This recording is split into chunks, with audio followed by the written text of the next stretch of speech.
तो शुरू करते हैं।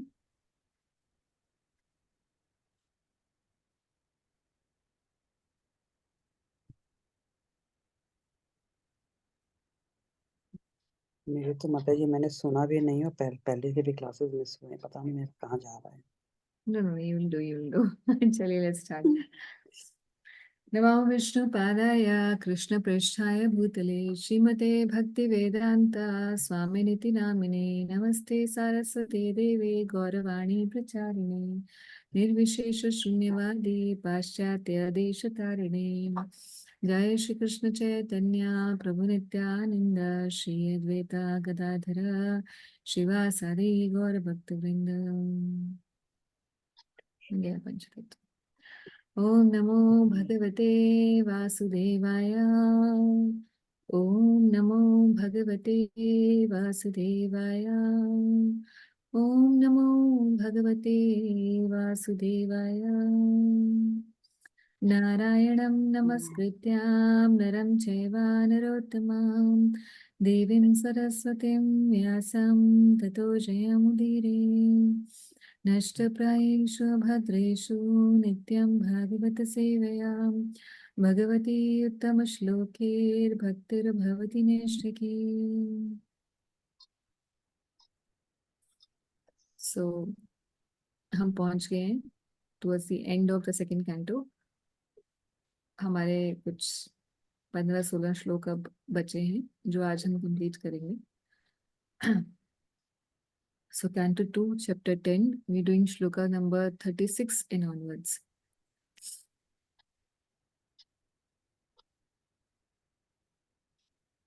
तो पिछली बार हमने कर लिया था कि सर्ग यानी कि जो फर्स्ट प्राइमरी क्रिएशन बाय भगवान महाविष्णु, कारुण्यरक्षाय विष्णु जो हैं, वो किस तरीके से सर्ग करते हैं, यानी कि प्राइमरी क्रिएशन कैसे होती है, इसका हमने कंप्लीट कर लिया था।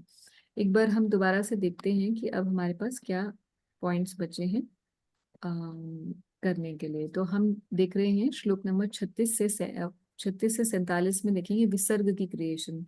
जो विसर्ग की क्रिएशन है यहाँ पे सिर्फ एक ही श्लोक में दी गई है। प्रैक्टिकली स्पीकिंग विसर्ग क्या होता है? जो क्रिएशन ब्रह्मा जी करते हैं। तो हमने जैसे बहुत बार एग्जाम्पल दिया है कि सारा सामान जो है प्रोवाइड करता है owner, and then the construction person, he does everything. So it looks like the house is being constructed by the person who is doing the construction. मगर वो हाउस ओनर और जो इनिशिएट करता है ये सब चीज को, वो कोई और होता है। तो उसी तरीके से हमने देखा कि कारुण्यरक्षाय विष्णु कैसे सारे मटेरियल्स प्रोवाइड कर रहे हैं जो भी चाहिए। सेंसेस, सेंस के देवता, और subtle senses, gross senses, plus पंचभूत, ये जो प्रधान के अंदर जितने भी जो 16 या कभी 25 कभी 24 जो बताए जाते हैं प्रिंसिपल एलिमेंट्स ऑफ क्रिएशन है, वो कैसे क्रिएट हुए भगवान कारुण्यरक्षाय विष्णु के द्वारा, ये हमने ऑलरेडी श्लोक नंबर 35 तक देख लिया है। तो भगवान के विराट रूप से ही सब कुछ ये प्रकट होता है। अब श्लोक नंबर 36 से 47 के अंदर विसर्ग की क्रिएशन तो है, मगर उसके साथ साथ ये पॉइंट भी है कि किस प्रकार से ऐसा प्रतीत होता है कि सारी की सारी क्रिएशन मटेरियल एनर्जी यानी कि प्रकृति स्वयं कर रही है, मगर इसको करने वाले भगवान पुरुष, परम पुरुष जो है वही है। और जो एक प्रिंसिपल निकल के आएगा वो ये कि भगवान हालांकि सारे मटेरियल दे रहे हैं क्रिएशन के, जैसे कि हमने सर्ग की जो एक्सप्लेनेशन है उसके अंदर देखा, मगर फिर भी वो डायरेक्टली हस्तक्षेप नहीं करते हैं उस क्रिएशन के लिए। तो ultimately he is providing all the material, but then he is appointing Brahma ji to do the creation on his behalf. So and then he is appointing this जो त्रिदेव का कॉन्सेप्ट है जो हम जानते हैं, तो he is appointing Brahma ji to make the creation. All the ingredients were already provided. Then he is appointing his own expansion in the form of Bhagwan Garbhodakshay Vishnu, who is the super soul of this universe. जिनके द्वारा maintenance होती है, और फिर भगवान रुद्र जिनके द्वारा destruction करते हैं। तो अपने आप तो भगवान केवल सारा सामग्री ही प्रोवाइड करते हैं, डायरेक्टली हस्तक्षेप करने का काम भगवान करते नहीं हैं। तो एक ये भी पॉइंट इसमें से निकल के आएगा। तो ये दो इंपॉर्टेंट बातें विसर्ग से निकल के आएंगी। अब फाइनली ब्रह्मा जी के द्वारा फिर किस प्रकार से प्रजा की उत्पत्ति हुई, प्रजापति कैसे आए, ब्रह्मा जी के जो दोनों पुत्र हैं सबसे पहले माफ कीजिए दोनों नहीं, चारों पुत्र। तो सबसे पहले उनके 4 कुमार आए, फिर 4 कुमारों ने बोल दिया कि हम सृष्टि नहीं करेंगे, तो फिर उनसे रुद्र प्रकट हुए गुस्सा आने पर। तो रुद्र कैसे प्रकट हुए, उसके बाद फिर ब्रह्मा जी ने आगे कैसे प्रजापतियों को जन्म दिया, उन प्रजापतियों से आगे फिर कैसे अलग अलग प्रजातियां और अलग अलग मनुष्यों की जातियां, सर्पों की जातियां, जानवरों की, सब की कैसे प्रकट हुई, ये सब डिस्कशन आगे जाके 3rd कैंटो के अंदर आएगा या 4th कैंटो में भी आएगा। तो मेनली 3rd कैंटो में विदुर मैत्रेय संवाद में विसर्ग का फर्दर एक्सप्लेनेशन होगा। यहाँ पर विसर्ग की एक्सप्लेनेशन एक कैप्सूल फॉर्म में होगी, और साथ ही साथ कंसेप्ट बताया जाएगा कि क्या कॉन्सेप्ट है विसर्ग का, and how material nature, although it looks like कि material nature is the cause of the creation, but there is a supreme person behind the material nature. So these two concepts will come out from shloka number 36 to 47.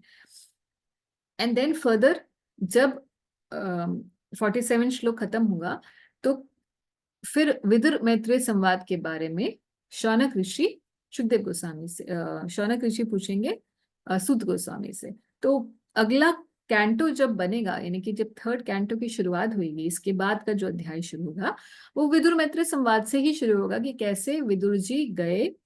और आप जानते हैं कि महाभारत का जब युद्ध हुआ तो विदुर जी चले गए थे, क्योंकि उन्हें अपमानित करके राज्यसभा में अपमानित किया गया। तो विदुर जी ने वहां से प्रस्थान कर लिया और वो तीर्थाटन के लिए चले गए। वहां उस तीर्थाटन में उनका जो भेंट हुई वो मैत्रेय जी से हुई।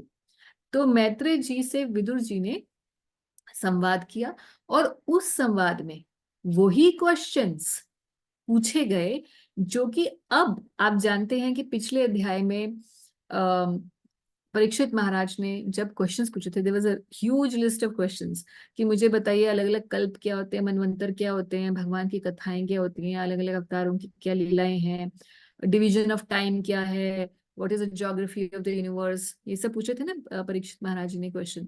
इन सब का जो उत्तर है, इनमें से अधिकांश, जैसे कि डिवीजन ऑफ टाइम कैसे होती है, मनवंतर क्या होते हैं, और ब्रह्मा जी से जो ये विसर्ग की फर्दर एक्सप्लेनेशन है, ये सब क्वेश्चन जो कि परीक्षित महाराज ने पूछे थे, वही क्वेश्चंस विदुर जी ने मैत्रेय जी से पूछे थे। तो in answer to all those questions now Suta Goswami ji is going to explain to Shaunak Rishi कि आगे के जो क्वेश्चंस परीक्षित महाराज ने पूछे थे वो उनका एक्सप्लेनेशन उधर विदुर मैत्रेय संवाद में भी है। इसीलिए वो साइट करेंगे विदुर मैत्रेय संवाद को to explain the answers of all those questions which are remaining. ठीक, तो ऐसा है कि पूरे भागवत के अंदर ऐसे ही चलेगा, मतलब एक व्यक्ति क्वेश्चन पूछ रहा है और दूसरा आंसर दे रहा है, सिर्फ यही नहीं चलता रहेगा, क्योंकि सेम क्वेश्चंस शास्त्रों में बार बार रिपीट हुए हैं। तो जहां जहां भी रिपीट हुए हैं, जिसने जिससे पूछे हैं, अलग अलग लोगों ने एक ही टाइप के क्वेश्चन पूछे हैं। तो जब अलग अलग लोग एक ही टाइप के क्वेश्चन पूछ रहे हैं तो सेम कंटेंट है आंसर्स में। इसीलिए कभी किसी के संवाद के का रेफरेंस दिया जाता है, कभी किसी के संवाद का रेफरेंस दिया जा रहा है। अब यहाँ पे सूत गोस्वामी रेफरेंस दे सकते थे परीक्षित महाराज और सुखदेव गोस्वामी के बीच में जो कॉन्वर्सेशन हुई, जो आंसर दिए सुखदेव गोस्वामी ने परीक्षित महाराज को। But then the conversation takes another course, and then Vidur Maitre Samvad starts in response to answer those questions. ठीक, तो इस तरीके से लेआउट है, क्योंकि आप जब भागवत पढ़ेंगे तो फर्स्ट रीडिंग आप कर रहे होंगे most probably, and then it becomes difficult to understand कि अरे अभी तो इनके बारे में बात हो रही थी, फिर अभी कुछ और किसी की कॉन्वर्सेशन शुरू हो जाते, तो यू गेट कंफ्यूज्ड। सो अगर एक लेआउट क्लियर होता है कि इस लेआउट से सब चल रहा है भागवत का क्रम, then it becomes easier to understand. तो हम श्लोक नंबर 36 पे चलते हैं.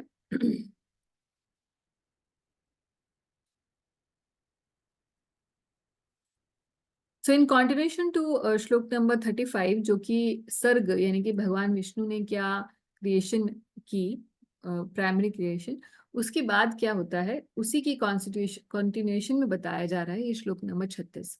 He, the personality of Godhead, manifests himself in transcendental form, being subject of his transcendental name, quality, pastime, entourage, and transcendental variegativeness. हरे कृष्ण माता जी, वो दिख नहीं रहा है स्क्रीन में. स्क्रीन नहीं दिख रहा है? स्क्रीन में वो भागवतम नहीं दिख रहा है. वो Bhagavatam is the answer to all question. Really? Acha, just let me. Maybe I didn't share properly. Now is it visible? जी माता जी. Okay, thank you. Although he is unaffected by all such activities, he appears to be so engaged.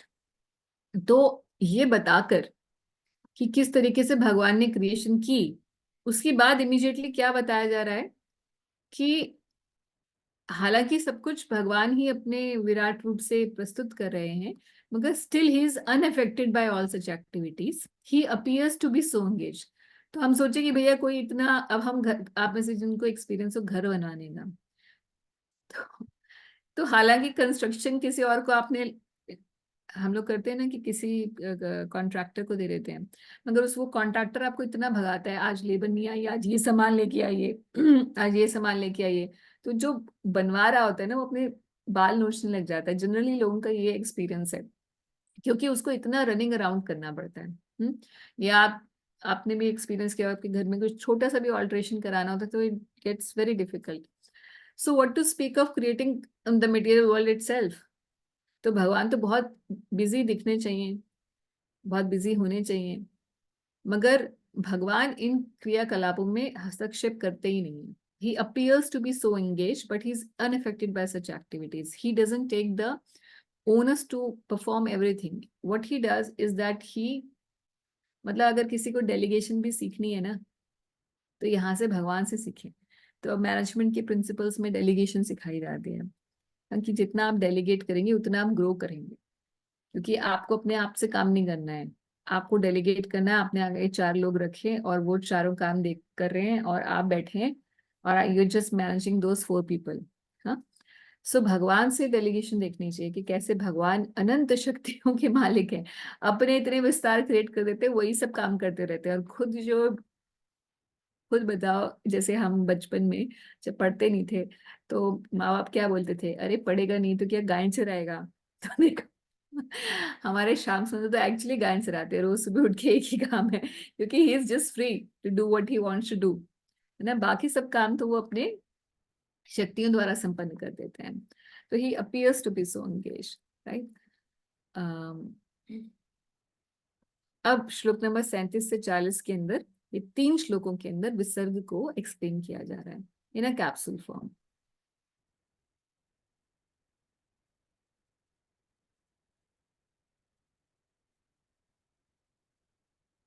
O king, know from me that Brahma and his sons, like Daksh, and the periodical heads like Vyavasvat Manu. Periodical head क्यों बोला है? क्योंकि अलग अलग मनु की posting change होती रहती है ना हर मनवंतर में, etcetera. Demigods like Indra, Chandra, Varun, etc. Great sages like Bhrigu, Vyas, Vashisht, etc.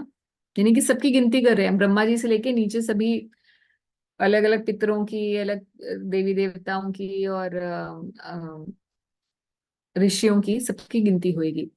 The inhabitants of the Pitriloka, the inhabitants of Siddhaloka, Charana, Gandharvas, Vidyadharas, Asura, Yaksha, Kinnara, angels, and the serpentine, the monkey-shaped Kimpurushas, the human beings, the inhabitants of Mrityulok, the demons, Pishachas, ghosts, spirits, lunatics, evil spirits, good and evil stars, the goblins, the animals in the forest, the birds, the household animals, the reptile, the mountain, the moving and standing living entities. The living entities who were born in embryos, 4 प्रकार से होती हैं, जो those who were born in embryos, those who were born through eggs, through perspiration, and in the seed, and all others who may be in the water, land, and sky, who may be in happiness or in distress, or in mixed happiness and distress, according to past deeds, are all created by the Supreme Lord. तो यहाँ विसर्ग में तो बोलना चाहिए था कि भाई they are all created by Brahma ji, है ना। सो बेसिकली यहाँ आइडिया ये दे रहे हैं कि सबको ही भगवान ही इनको क्रिएट करता है, ताकि कोई ये ना सोचे कि सिर्फ Brahma ji independently, that is the idea, क्योंकि उन्होंने शुरुआत ब्रह्मा जी से की।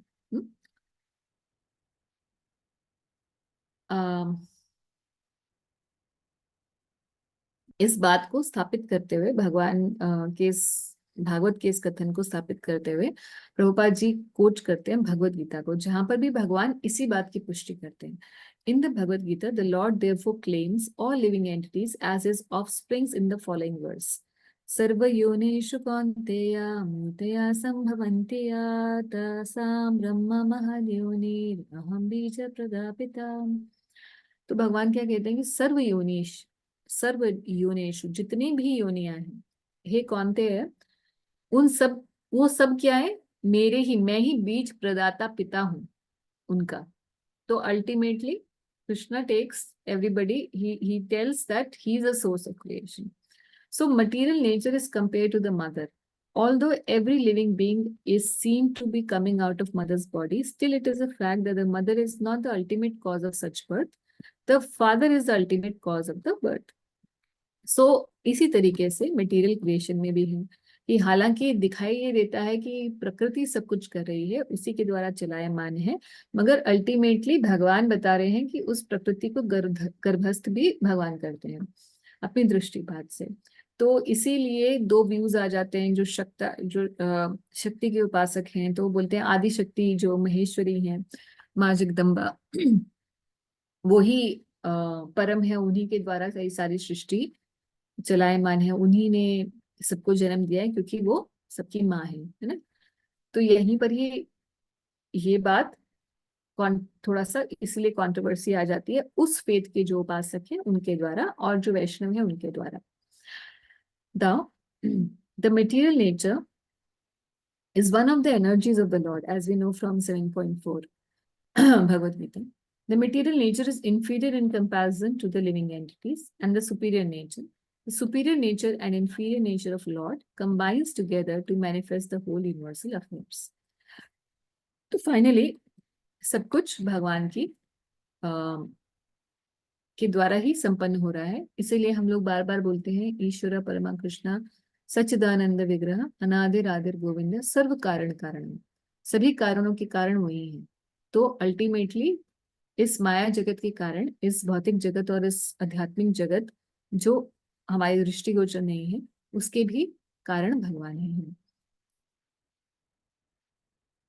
According to the different modes of nature, the mode of goodness, the mode of passion and the mode of darkness, there are different living creatures. तो ये हम बात जानते हैं कि अलग अलग योनियां किस वजह से है, तीन गुणों के मिश्रणों से है। कोई भी एब्सोल्यूट नहीं होता।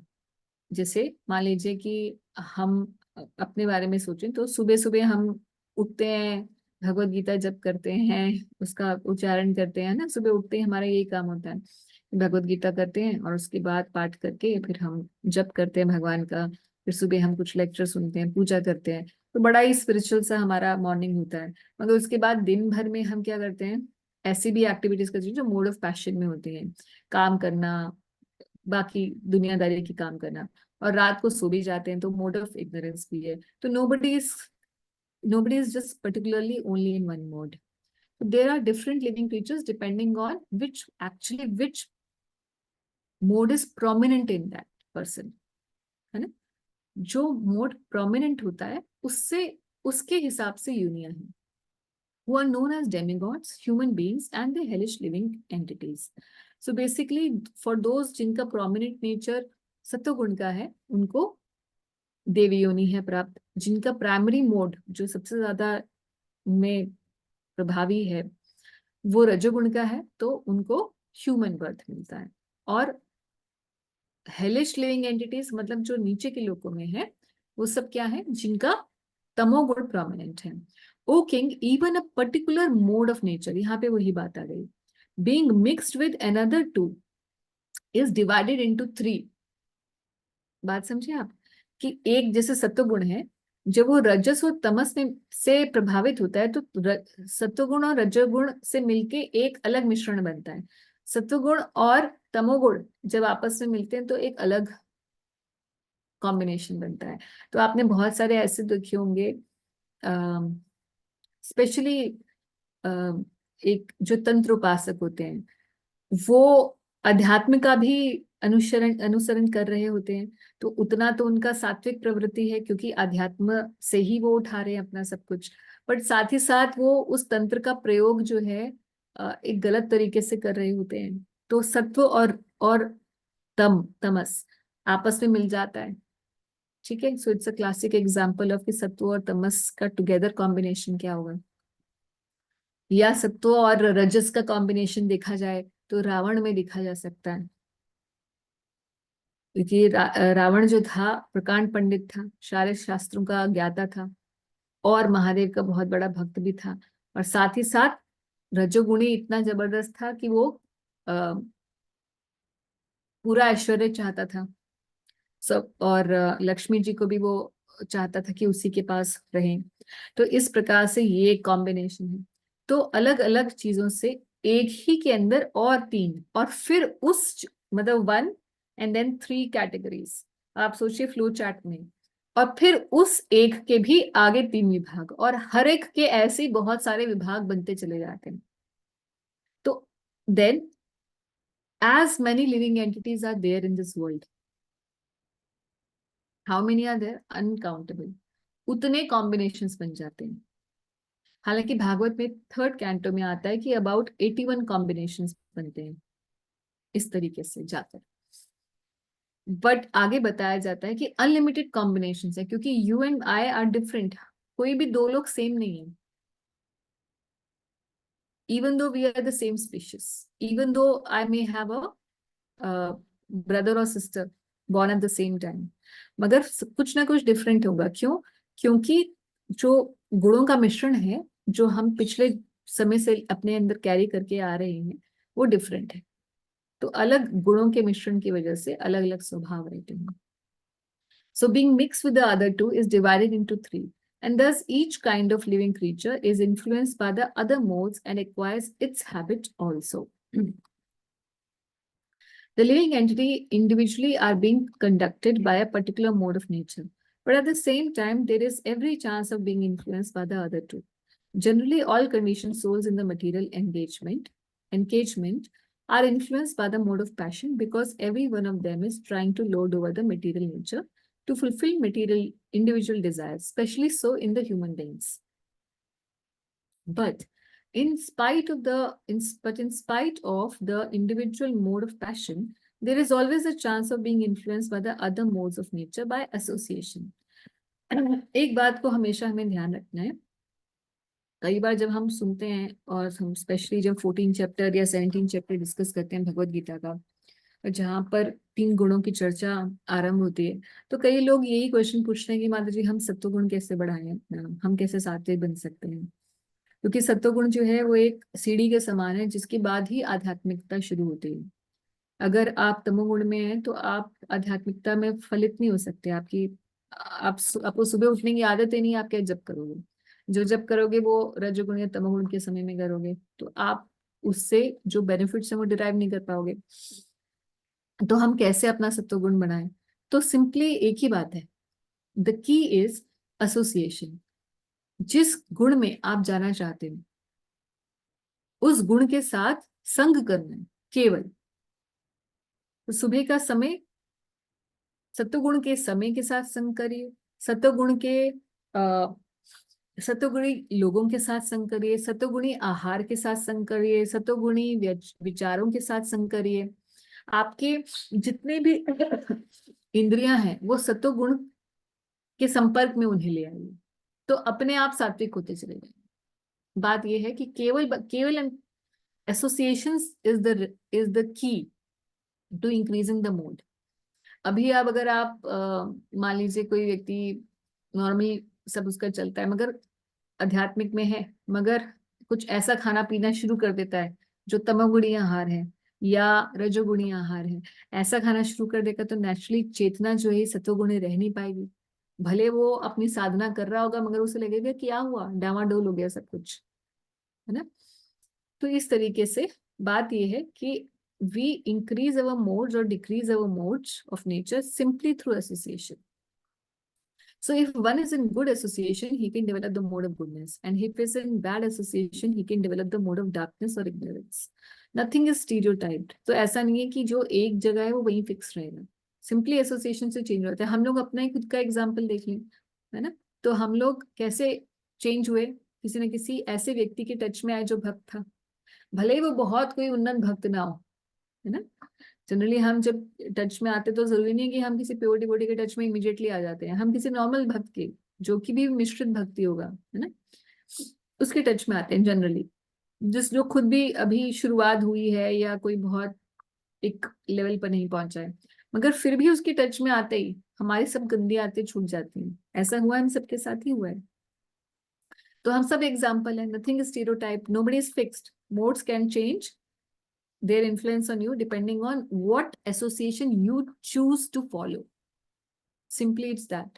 इसीलिए कहा जाता है कि हम अपनी फ्री विल को कैसे यूज कर रहे हैं, क्या चॉइसेस कर रहे हैं, उसी से ही हमारा फ्यूचर निर्धारित होता है। Simple. One can change his habit by good or bad association, and one has to become intelligent enough to discriminate between good and bad. So the best association is the service of the devotees of the Lord, and by that association one can become the highest qualified man by the grace of pure devotees of the Lord. Prabhupada इसमें दो example दे रहे हैं, एक जिसने अपने जीवन को उन्नत बनाया और एक जिसने अपने उन्नत जीवन को नीचे गिरा दिया। पहला एग्जाम्पल दे रहे हैं श्री नारद मुनि का। नारद मुनि का जन्म जो है, जिस जन्म में वो दासी पुत्र के रूप में प्रकट हुए थे, नारद जी तो हमेशा भगवान के नित्य सखा है, भगवान के नित्य संगी है। इसलिए कभी हम ये ना सोचें कि अरे हमने क्योंकि भागवत में ये पढ़ा था इसलिए वो पहले निकृष्ट स्तर पे थे फिर वो ऊंचे हुए, ऐसी बात नहीं है। क्योंकि नारद जी पहले से ही ऐसी स्थिति में थे, उन्नत स्थिति में थे। और क्यों उनका जो सो कॉल्ड पतन, हम बोलते हैं कि नारद जी फिर ब्रह्मा जी के उससे उनको शाप मिला और वो आए, तो हमें समझना चाहिए कि पहले ही वो कहाँ थे, सत्यलोक में ब्रह्मा जी के पास ही थे, है ना। तो वहीं प्रकट हुए। और नारद जी को इसीलिए ऑल्दो प्रभुपाद यहाँ एग्जाम्पल दे रहे हैं, जनरली भागवत में भी नारद मुनि अपनी कथा ऐसे ही बताते हैं कि मैं कैसे भागवतिक लोगों का संग पाकर मैं एक दासी पुत्र नारद में परिवर्तित हुआ। जब व्यासदेव जी ये प्रश्न पूछते हैं first canto 4th 5th chapter के अंदर। So but we have, if we understand the whole picture about Narad ji, so that's not the case. So anyways, Narad ji का एग्जाम्पल देकर प्रभुपाद ये बताना चाह रहे हैं कि how by the association of pure devotees one can become a pure devotee. उसी तरीके से अजामिल का जो 6th कैंटो में आएगा, उनका एग्जाम्पल देकर बता रहे हैं कि कैसे वो ब्राह्मण का एक वेल एजुकेटेड अच्छे घर का लड़का जो है वो नीचे गिर सकता है, और नीचे घर का लड़का जो है वो ऊंचे आ सकता है। तो नारद मुनि का एग्जाम्पल उसके लिए, और छोटा और अजामिल का एग्जाम्पल जो है दूसरी बात के लिए। तो इस प्रकार से प्रभुपाद बता रहे हैं कि one should try to raise himself by the association of great souls, and that is the way of perfection of life. तो अगर हम भी अपने आप को करना चाहते हैं तो क्या एसोसिएशन लें? भक्तों का एसोसिएशन लें, अच्छे भक्तों का एसोसिएशन लें। तो एसोसिएशन किसका लेना चाहिए? इसके लिए रूप गोस्वामी बताते हैं कि किसका एसोसिएशन लिया जाना चाहिए। तो एक जनरल बात तो ये है कि किसका एसोसिएशन लेना चाहिए? भक्तों का एसोसिएशन लेना चाहिए। मगर अब इसमें भी फर्दर बात क्या है कि कौन से भक्त का एसोसिएशन लेना चाहिए? तो इसके लिए रूप गोस्वामी उपदेशामृत में बताते हैं कि कृष्णेति यस्य गिरितम मनसा ध्रियेता दीक्षास्ति चेत प्रणतिभिश्च भजन्तमीशम। तो कृष्णेति यस्य गिरितम मनसा ध्रियेता, मतलब जो कृष्ण नाम ले रहा है उसको अपने मन से प्रणाम कीजिए। और दीक्षास्ति चेत प्रणतिभिश्च भजन्तमीशम, जो भजन में लगा हुआ है और दीक्षित है उसे प्रणति यानी कि झुककर प्रॉपरली प्रणाम करना चाहिए। और किसका संग लेना चाहिए, यानी कि मध्यम अधिकारी का भी संग कोई बहुत अच्छा नहीं, मतलब उतना रिकमेंडेड नहीं बताया गया है भगवत प्राप्ति के लिए। हालांकि ऐसा नहीं है कि कोई मध्यम अधिकारी बहुत ऊंचा स्तर है, बहुत ही ऊंचा स्तर है मध्यम अधिकारी, उसके पूरे अनर्थ जो हैं ऑलमोस्ट उसके अनर्थ जा चुके हैं, बट फिर भी आगे बोलते हैं रूप गोस्वामी, शुश्रूषया भजन विज्ञम अनन्य मन्यम निंदादि शून्यम हृदम इप्सित संग लभ्याम। किसका संग लेना है, कि जो भजन में विज्ञ है और अनन्य है भगवान के प्रति। अनन्य मतलब अनन्य भक्ति की किसी और से डेविएट नहीं होता, किसी और को अपना ये नहीं समझता कि अगर मैं संकट में तो मुझे ये बचा लेगा, वो बचा लेगा, ये देवी देवता बचा लेंगे, मेरा ये प्रॉब्लम आया तो इनके पास चली जाऊं, नहीं। जो अनन्य भक्ति में लगा है और भजन में विज्ञ है, विज्ञ मतलब विद्वान है ना, पक गया है, उसका भजन में पका हुआ व्यक्ति है। और इतना ही नहीं कि सिर्फ अनन्य है और भजन में विज्ञ है, इतना ही नहीं, साथ ही साथ निंदा आदि गलत चीजों से शून्य है। क्योंकि कई बार अहंकार हो जाता है ऐसी स्थिति में आने के बाद, तो दूसरों की अहंकार का एक एक्सटर्नल पहचान है कि आप दूसरों की निंदा करते हो कि अरे वो तो इतना उतना ठीक नहीं है, या शायद इसमें इस संप्रदाय में तो इतना, हमारा संप्रदाय बहुत अच्छा है। तो ये सब जो ये देर ऑल मटेरियलिस्टिक कॉन्सेप्शंस बेसिकली। तो इस प्रकार के व्यक्ति को चूज करें संघ के लिए। अब ऐसा व्यक्ति कहाँ से लेकर आए, इवन भक्तों के समाज में भी ऐसे भक्त को प्राप्त कर पाना बहुत मुश्किल है। तो अगर कोई बहुत भाग्यशाली व्यक्ति, भक्त बहुत कोई भाग्यशाली होते हैं तो भक्ति में आते हैं, और भक्ति में भी जो बहुत भाग्यशाली भक्त होते हैं उनको ऐसा संग प्राप्त होता है। तो भगवान से इसलिए हमेशा ऐसे प्रार्थना करनी चाहिए कि भगवान मुझे ऐसे भक्ति का संग प्राप्त हो सके। तो उस संग से व्यक्ति तर जाता है। ऐसे भक्त के अगर संग में पहुंच जाए व्यक्ति तो पूरा सुधर जाएगा, पूरा। सो आगे भगवान व्यासदेव जी, सॉरी व्यासदेव जी ही बता रहे हैं, लिख रहे हैं, बट यहाँ पर शुकदेव गोस्वामी बता रहे हैं, He, the personality of Godhead as maintainer of all in the universe, appears in different incarnation after establishing the creation. And thus he reclaims all conditioned souls among the humans, non-humans and demigods. तो यहाँ तक तो ऊपर बता दिया कि भैया creation कैसे की, सर्ग बता दिया, विसर्ग बता दिया। अब बता रहे हैं कि जब एक बार जब क्रिएट कर दिया ना सबको, तो उसके बाद फिर अलग अलग अवतार लेकर उसे मेंटेन भी करते हैं। तो ये बात हमें भगवत गीता से पता ही है, यदा यदा ही धर्मस्य ग्लानिर्भवति भवति भारत, जो श्लोक हम जानते हैं। तो भगवान क्रिएशन को मेंटेन करने के लिए, भक्तों का उद्धार करने के लिए, और मेन जो उनका पर्पस है भक्तों का, परित्राणाय साधु नाम, ये पहला उनका काम है, और विनाशाय च दुष्कृता पिछला दूसरा काम है।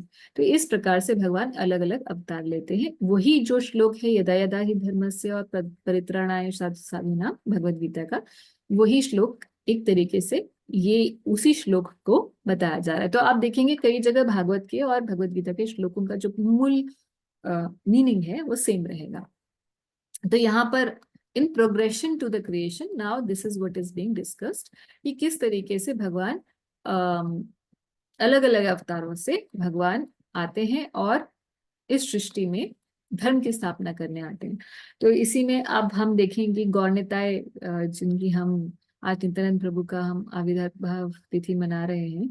तो नित्यानंद प्रभु कौन है? नित्यानंद प्रभु वो बलराम जी हैं जिनके द्वारा, यानी कि पहली डेलीगेशन जो श्री कृष्ण करते हैं, है ना, जैसे हम डेलीगेशन या विस्तार, शास्त्रीय भाषा में हम विस्तार कहते हैं, अपनी नॉर्मल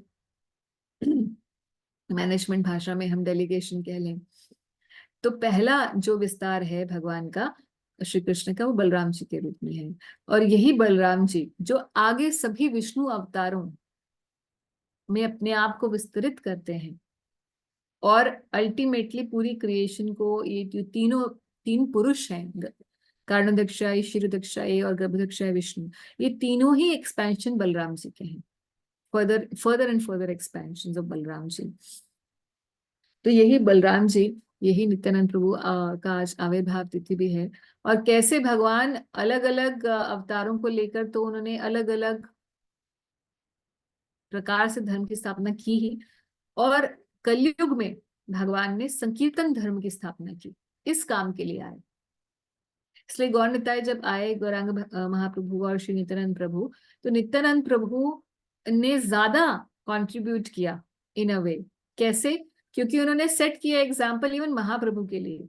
जब जगाई मधाई, जब महाप्रभु ने बोला कि आप जाके प्रचार करिए, तो हरिदास ठाकुर और नित्यानंद प्रभु ने अपनी एक टीम बनाई और जगह जगह जाकर लोगों को knock knock at the door.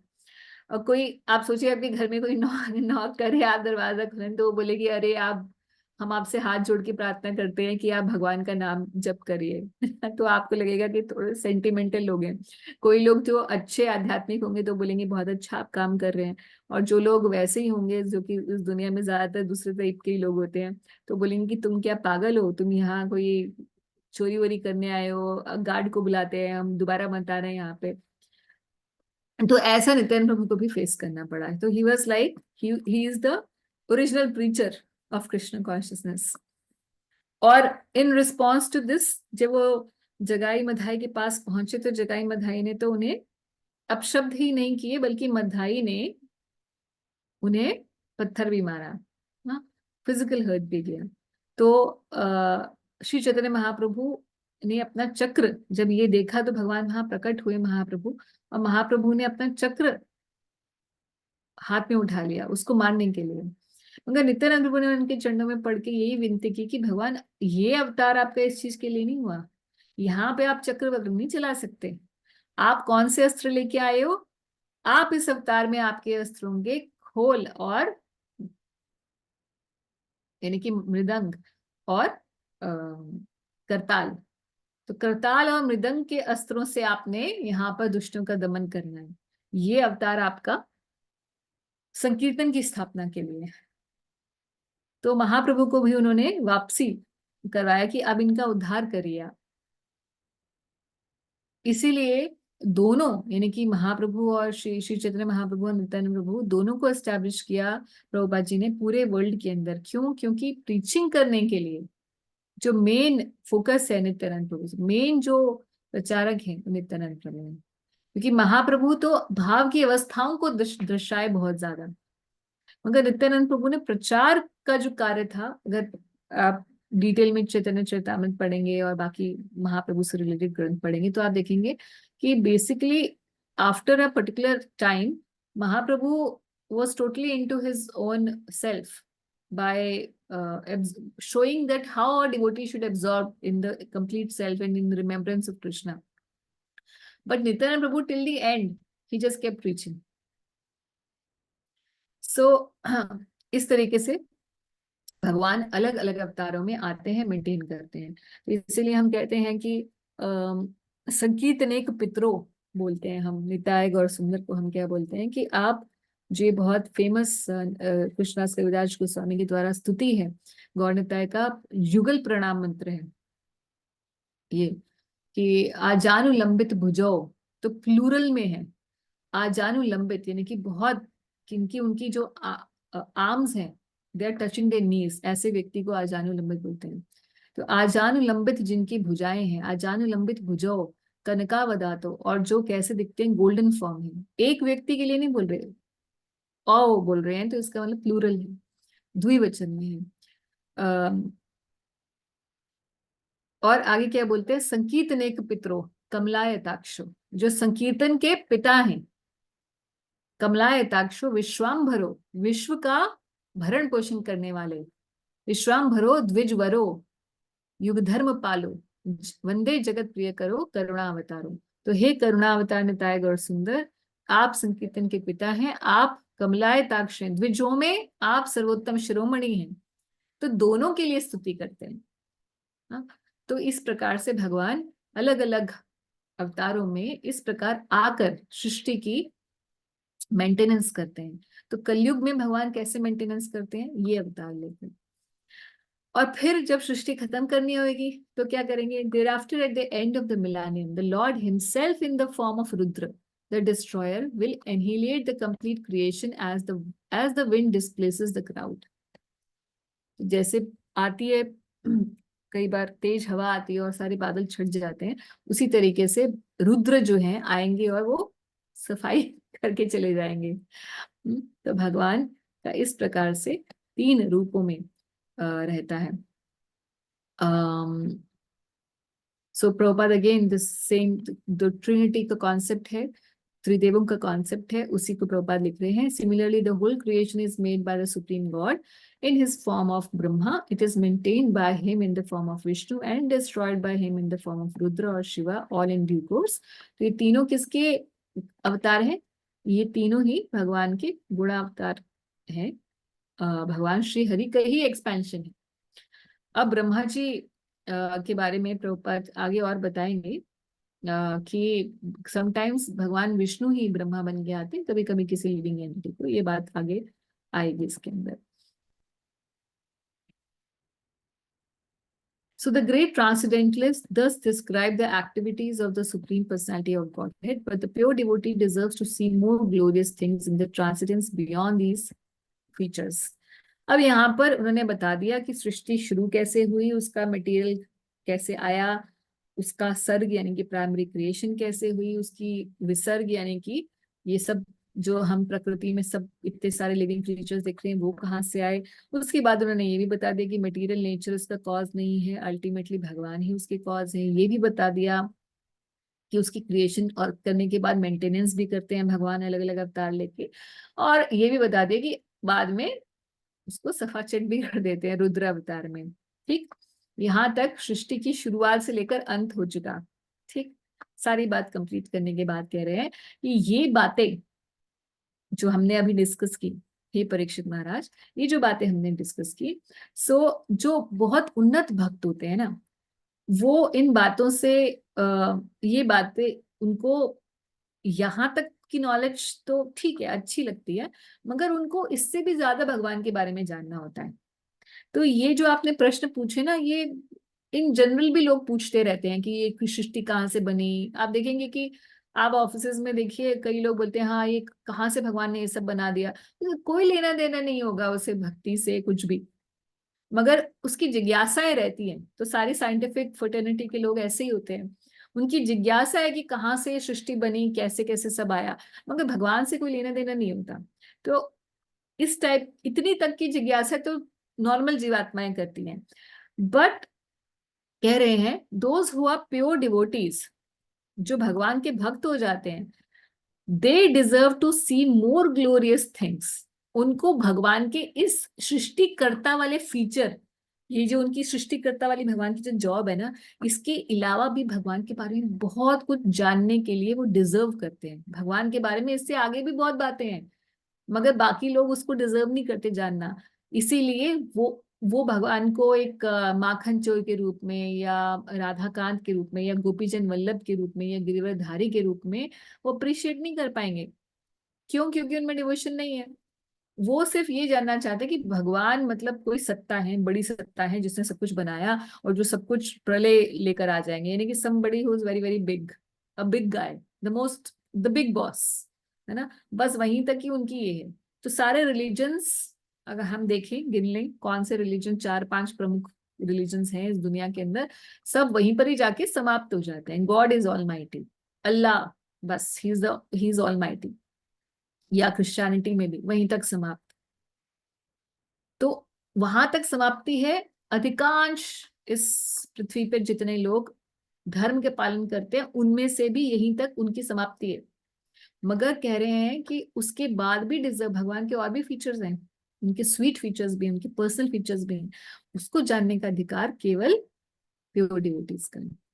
तो इसीलिए वो बोल रहे हैं, क्यों? क्योंकि अब वो मामला दूसरा बताना चाह रहे हैं कि भैया अब यहाँ तक तो तुझे सृष्टि विष्टि के बारे में बता दिया, अब आगे के क्वेश्चंस का आंसर देने वाला हूँ, क्योंकि यहाँ पर ये बात सिर्फ इतना ही जानने योग्य नहीं है, इसकी और भी जानने योग्य है भगवान के बारे में, कि भगवान एक सृष्टिकर्ता, एक विनाशकर्ता के ऊपर भी उनका कोई एक और भी स्वरूप है।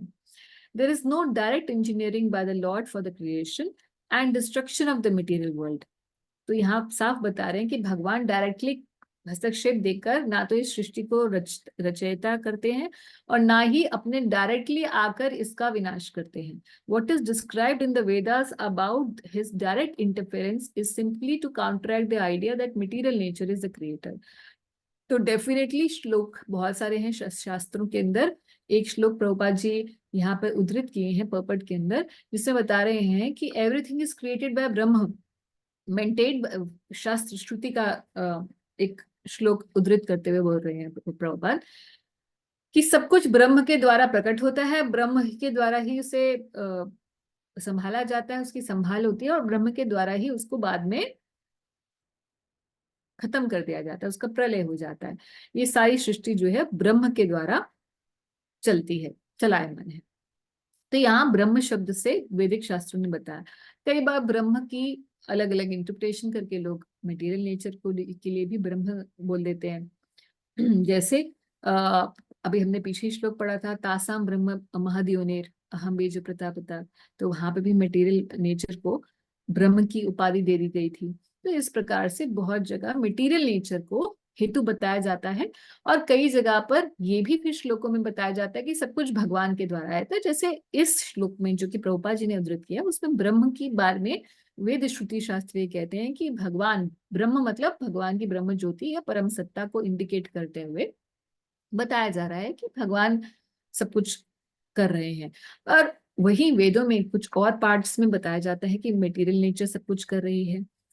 जैसे भगवत गीता में भी हम देखते हैं कि कई जगह पर 2-4 श्लोक हैं भगवत गीता में भी जिसका अगर कोई इंडिपेंडेंट ऑफ भगवत गीता सिर्फ उसी श्लोक को पढ़ेगा तो उसको लगेगा कि ये सब कुछ प्रकृति द्वारा ही हो रहा है ना. जैसे 327 है आई थिंक. यस माता जी. What is प्रकृति the प्रकृते क्रिया क्रियमाणानि गुणे कर्माणि सर्वशः अहंकार विमूढ़ आत्मा करता हम इति मन्यते. इस श्लोक को कोई इंडिपेंडेंटली पढ़ेगा अगर तो उसे लगेगा कि यार सब कुछ तो प्रकृति कर रही है. और यही चीज साइंटिस्ट भी इसी बात पे कंक्लूड करते हैं. तो प्रभुपाद कह रहे हैं कि जब the modern scientists also share this view that material nature is the ultimate cause of all manifestation of the material world. है ना. This view is refuted by all Vedic scriptures. बाद में बता रहे हैं कि क्यों, क्योंकि अल्टीमेटली श्रीमद् भागवतम बता रही है कि ब्रह्म कौन है. अल्टीमेटली ब्रह्म जो है भगवान का ही एक अलग विस्तृत स्वरूप है. इस तरीके से ये श्लोक बता रहा है कि भाई जहां जहां भी वेद शास्त्रों में लिखा है कि भगवान ने ही क्रिएट किया सब कुछ, तो आप समझ जाइए कि वो इसलिए बोला है. एट द सेम टाइम शास्त्र ये भी बता रहा है कि भगवान डायरेक्टली इंटरफेयर नहीं करते हैं क्रिएशन, मेंटेनेंस, डिस्ट्रक्शन में.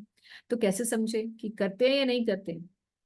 तो हम ये समझें कि जहां जहां भी डायरेक्ट बताया ना कि भगवान ही क्रिएट करते हैं, तो एक्चुअली मटेरियल नेचर ही क्रिएट करती है, मगर उसको चलायमान भगवान ने किया हुआ, डेलीगेटेड वर्क है.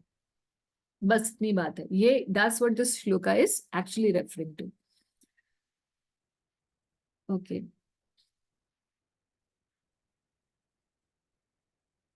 This process of creation and annihilation described herein is in summary the regulative principle during the duration of Brahma's one day, as well as the creation of Mahat in which the material nature is dispersed. तो जो अभी सर्ग और विसर्ग बताया ऊपर के श्लोकों में, तो ये प्रोसेस जो क्रिएशन का और एनिहिलेशन का है, वो प्रोसेस कैसे चलता है ब्रह्मा जी के एक कल्प में, कैसे कैसे होता है, यानी कि एक दिन में कैसे कैसे क्रिएशन होती है, मेंटेनेंस होती है, डिस्ट्रक्शन होती है, वो ऊपर की बताई. As well as creation of mahat, यानी कि उससे पहले ब्रह्मा जी के कल्प से पहले भी जब ब्रह्मा जी की भी उत्पत्ति कैसे हुई, और ब्रह्मा जी के प्रकट से पहले कारणोदक्ष विष्णु के द्वारा महत तत्व को कैसे एजिटेट करके प्रधान में कन्वर्ट किया गया, ये सब पीछे बताया गया है, ऐसा ऋषदेव गोस्वामी कह रहे हैं. अब यहाँ पर प्रभुपाद 3 टेक्निकल वर्ड्स को पर्पट में बोले हैं, इसलिए बता रही हूँ कि जब आप पर्पट पढ़ेंगे तो फिर आपको लगेगा ये सब क्या है. तो महत एक है महाकल्प, एक है कल्प और एक है विकल्प. 3 टाइम के विभाग बताए गए हैं. 3rd कैंटो में division of time from the atom करके एक चैप्टर है, यानी कि एटॉमिक टाइम, जो हम तो अभी टाइम को कैसे समझते हैं, सेकेंड्स या millionth part of the second, ऐसा करके कुछ हम हमारी लोएस्ट तो वहीं तक ही गिनती जाती है। मगर एक भागवत के अंदर एक एटॉमिक टाइम का कॉन्सेप्ट है, यानी कि अणु से, एक एटम के लेवल पर टाइम का विभाजन। और हमारे यहाँ फिर कैसे होता है, हाईएस्ट से हाईएस्ट क्या होता है, लाइट ईयर्स होता है ना, कि कितने लाइट ईयर्स में ट्रेवल करेगा। तो टाइम को सबसे ज्यादा हमारे यहाँ, अगर हम वैज्ञानिक भाषा में देखें, लाइट ईयर्स, एटलीस्ट मेरे को तो यही पता है, इसके आगे भी कुछ होता हो तो I am not sure, but I believe कि light years is the highest unit for measuring the time. मगर शास्त्रों में इससे भी लोअर वाले पोर्शन से, उससे भी लोअर टाइम का मेजरमेंट बताया गया है, जो कि थर्ड कैंटो में है। और हायर से हायर भी बताया गया है। तो हायर से हायर क्या है, हाईएस्ट टाइम का मेजरमेंट है महाकल्प। वो टाइम है जब तक भगवान क्षीरोदक्षाई विष्णु, यानी कि महाविष्णु की एक ब्रीदिंग का टाइम है, उसको महाकल्प कहते हैं, जिसमें भगवान क्षीरोदक्षाई विष्णु महाविष्णु एक ब्रीदिंग लेते हैं, इनहेल एंड एक्सेल। तो वो वाला जो इनहेल एक्सेल का टाइम है वो है महाकल्प, जितने में उनके रोम छिद्रों से पूरी प्रकृति प्रकट होती है, अलग अलग यूनिवर्सेस। और उतना ही फिर महाकल्प में इनहेल होता है, जितना एक्सेल होता है हम उतना ही इनहेल होता है। तो ये महाकल्प होता है। Mahakalpa is basically the duration of one breathing of Bhagavan Mahavishnu, जितने में पूरी की पूरी क्रिएशन दिखाई देती है, प्रकट रहती है। और फिर है विकल्प। Vikalpa is the duration of Brahma ji life, जिसमें ब्रह्मा जी क्रिएट होते हैं और आगे वो क्रिएशन करते हैं। और फिर जब ब्रह्मा जी की आयु खत्म, तो उसके बाद वो विकल्प का ये ड्यूरेशन है। ब्रह्मा जी की लाइफ जो हम 311 ट्रिलियन 40 बिलियन ईयर्स बोलते हैं अप्रोक्सीमेटली, दैट इज विकल्प। और एक कल्प, कल्प क्या है, ब्रह्मा जी का एक डे, वो कितना होता है, एक महायुग के बिना बराबर। तो महायुग मतलब 1000 चतुर्युगी ना, दैट इज महायुग। तो ब्रह्मा जी का एक कल्प इस प्रकार से 1000 चतुर्युगी, तो एक चतुर्युग को ही महायुग कहा जाता है। सो 1000 महायुग बेसिकली, ये एक कल्प की ड्यूरेशन है, जैसे कि हम लोग जानते हैं। तो ये 3 टेक्निकल पॉइंट्स आएंगे। कल्प तो आप लोगों को कई बार डिस्कस हुए तो पता है, ब्रह्मा जी के एक दिन को कल्प कहते हैं। मगर विकल्प और महाकल्प नहीं पता था, तो आप जब देखेंगे तो प्रभुपाद यहाँ बता रहे हैं कि कैसे इनकी मेजरमेंट होती है। और इसके बारे में रेफरेंस जो है परीक्षित महाराज के, वो रेफरेंस जो है प्रभाष खंड स्कंद पुराण में भी इसका रेफरेंस आता है, इन 3 पॉइंट्स का, कि कैसे अलग अलग रिलेटिविटी ऑफ टाइम का जो कॉन्सेप्ट है उसके बारे में प्रभुपाद बता रहे हैं। और ब्रह्मा जी के दिन में 30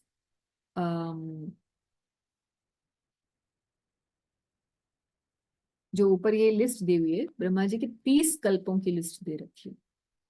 यहाँ श्वेत कल्प और वामन देव का एक अलग कल्प है, तो अलग अलग कल्पों के, नरसिम्हा, समाधि, अग्नि, तो इस प्रकार से।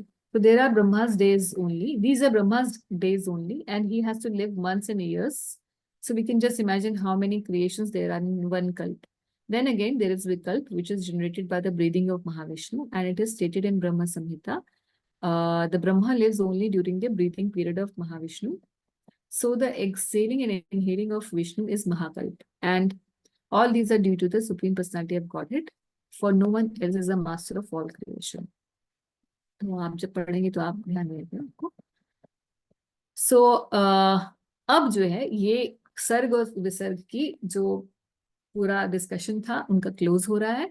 और अब आगे बता रहे हैं कि O king, I shall now in due course explain the O king, I shall now in due course explain the measurement of time in its gross and subtle features with specific symptoms of each of them. तो परीक्षित महाराज को बता रहे हैं कि जो आपने question पूछा था ना कि मुझे टाइम की मेजरमेंट बताओ, लोएस्ट से लोएस्ट और हाईएस्ट से हाईएस्ट, वो मैं आपको बताऊंगा। But for the present let me explain unto you the Padmakalpa. अब सुखदेव गोस्वामी उनको पद्मकल्प यानी कि श्वेत वराह कल्प के बारे में बताना चाहते हैं। तो ये पद्मकल्प श्वेत वराह कल्प ही है, जो कि जिसको वराह कल्प भी कहते हैं। वही प्रेजेंट जो अभी जो कल्प चल रहा है ना ब्रह्मा जी का, उसका नाम श्वेत वराह कल्प है। तो श्वेत वराह कल्प की, क्योंकि इसी में ही तो परीक्षित महाराज थे, तो वो इस कल्प की सब घटनाएं बताना चाह रहे थे कि मैं आपको पहले पद्म कल्प के बारे में सब बता देता हूँ, क्योंकि अभी वही ड्यूरेशन चल रहा है, that is a present kalpa of Brahma ji going on. मगर अभी ये कॉन्वर्सेशन चल रही है परीक्षित महाराज और सुखदेव गोस्वामी के बीच में, मगर इसी के बीच में शौनक जी बोलते हैं, क्योंकि ये जो डिस्कशन चल रहा था परीक्षित महाराज और सुखदेव गोस्वामी का, सुन कौन रहा है, बता कौन रहा है, सूत गोस्वामी बता रहे हैं शौनक जी को, ठीक है। तो यही ट्विस्ट है भागवतम में, कभी कहीं किसी का नाम आ जाता है, कभी किसी का। तो पहली बार जब मैंने पढ़ी थी और मैं खुद ही पढ़ती थी, तो मुझे लगता था अरे अभी शौनक जी कहाँ से बीच में आ गए। सो कंटिन्यूटी नहीं पता चल पाती थी। तो अभी ये जब जैसे ही बोलते हैं ना कि मैं आपको पद्मकल के बारे में बताऊंगा, तो उनकी कॉन्वर्सेशन में वैसे ही चला होगा, मगर शौनक जी पूछते हैं कि नहीं नहीं, अभी हमें ये नहीं सुनना, अभी हमें कुछ और सुनना है। किससे बोलते हैं? सुध गोस्वामी से। क्या कहते हैं? Shanak Rishi, after hearing all about the creation, inquired from Sutta Goswami about Vidur. अब बताइए, अभी क्रिएशन की बात हो रही थी, अब पद्मकल्प का डिस्कशन होने वाला था, अभी बात चली गई कहीं और, विदुर जी के संवाद पे चली गई। As Sutta Goswami previously informed him how Vidura left home, leaving aside all relatives who were very difficult to leave. अभी कहाँ डिस्कशन हुआ था? सेकंड कैंटो में तो डिस्कशन हुआ नहीं, इसका डिस्कशन बेसिकली हुआ था फर्स्ट कैंटो के ऑलमोस्ट एंड में, कि विदुर जी अपना घर छोड़ के चले जाते हैं, है ना। विदुर लीव्स होम, वैसे वाला था ना। एंड देन ही धृतराष्ट्र जो है उनको फिर लेने के लिए Vidura comes again, and then he helps Dhritarashtra. तो फर्स्ट कैंटो में डिस्कशन हुआ था। हमारे लिए तो 1 साल हो गया, क्योंकि हमें 1 साल हो गया ये कैंटो चलते चलते, मगर उनके लिए अभी अभी बात हुई थी कि वो परपट नहीं पढ़ते ना, तो सीधे सीधे श्लोक बोल रहे हैं, राइट। सो सुद गोस्वामी से अब वो शौनक जी रिक्वेस्ट कर रहे हैं कि आप ये बाद में बताइएगा, क्रिएशन तो हमने सुन लिया आपसे, मगर अभी आप में विदुर जी का संवाद बताइए कि विदुर जी ने जब घर छोड़ा तो उसके बाद उन्होंने क्या किया। अगले श्लोक में पढ़ रहे हैं। Shaunak Rishi said, let us know please what topics are discussed between Vidur and Maitreya, who talked on transcendental subjects, and what was inquired by Vidur and replied by Maitreya. तो विदुर जी ने क्या प्रश्न पूछे मैत्रेय जी से और मैत्रेय जी ने क्या उत्तर दिए, आप अब हमें वो कॉन्वर्सेशन सुनाइए।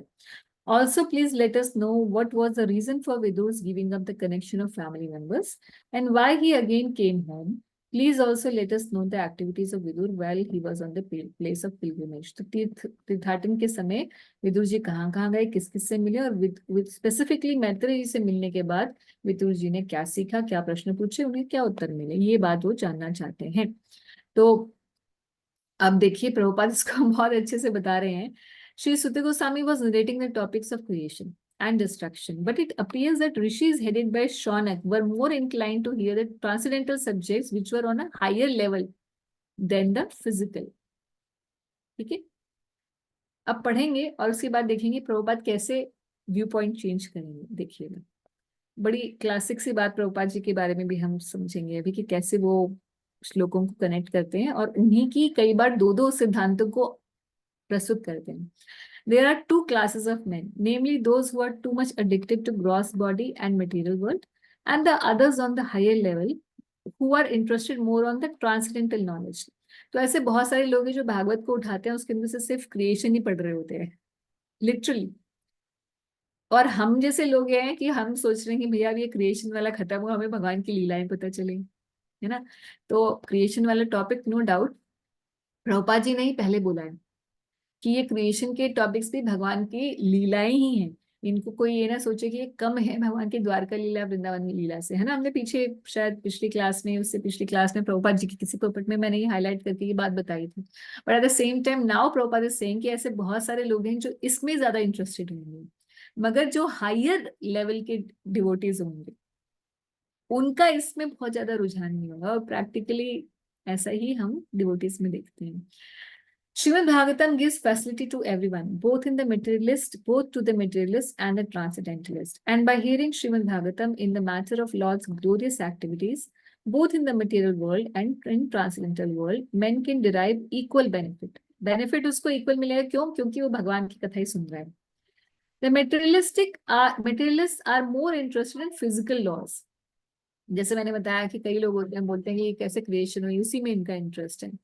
How they are acting and they see wonders into those physical glamours, है ना। but they should know definitely that physical activities and their wonders are all initiated by the Lord.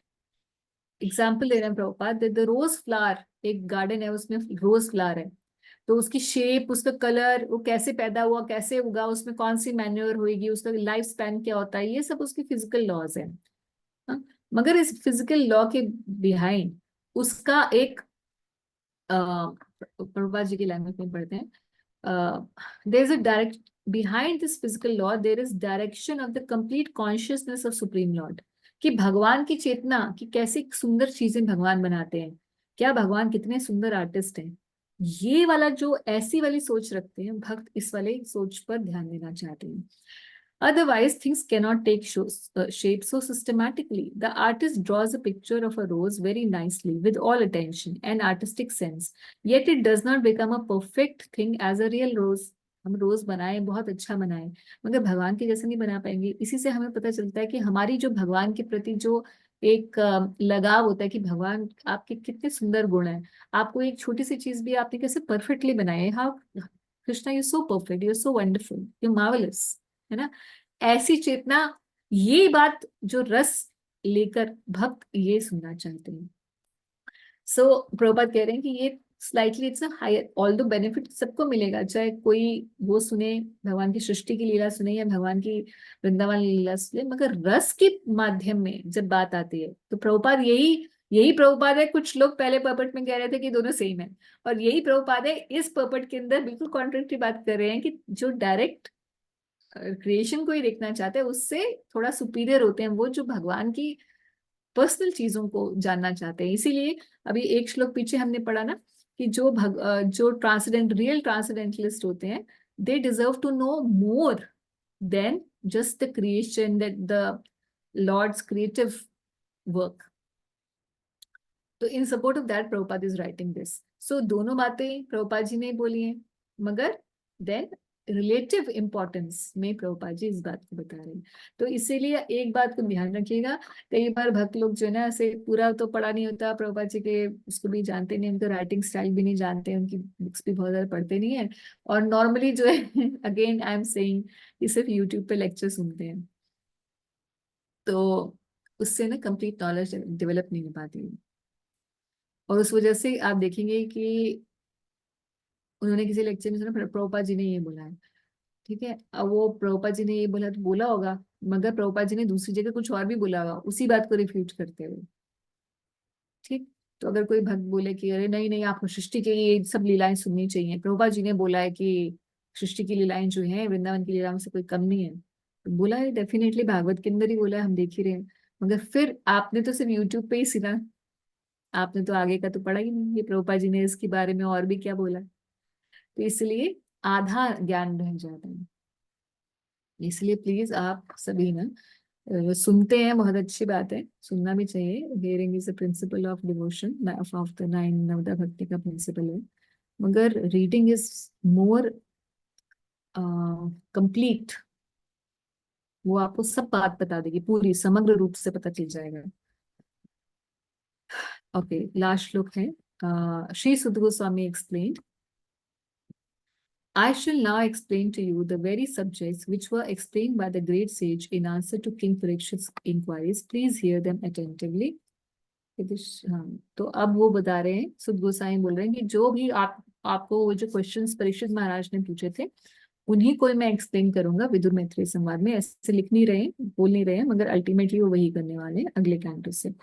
So let's offer this reading of Shrimad Bhagavatam second canto तो नित्यानंद प्रभु हमें उन पर सब पे कृपा करें और हमारी भागवत की जो है नित्य सेवा चलती रहे, जितने भी जन्म लेने पड़ेंगे भगवान के धाम जाने से पहले, भागवत हमें ना छोड़े और हम भागवत को ना छोड़े, है ना। जय। तो ठीक है, कोई प्रश्न?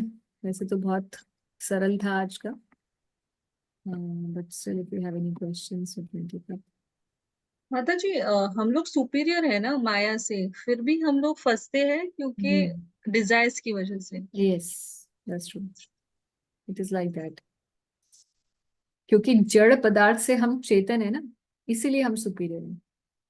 मटेरियल नेचर इज जड़ पदार्थ, और हम क्या है, हम कॉन्शियस हैं, so we are superior, we can use our mind, we can actually manipulate the matter, but the problem is that since we don't align ourselves spiritually, so we get exploited by the matter, है ना?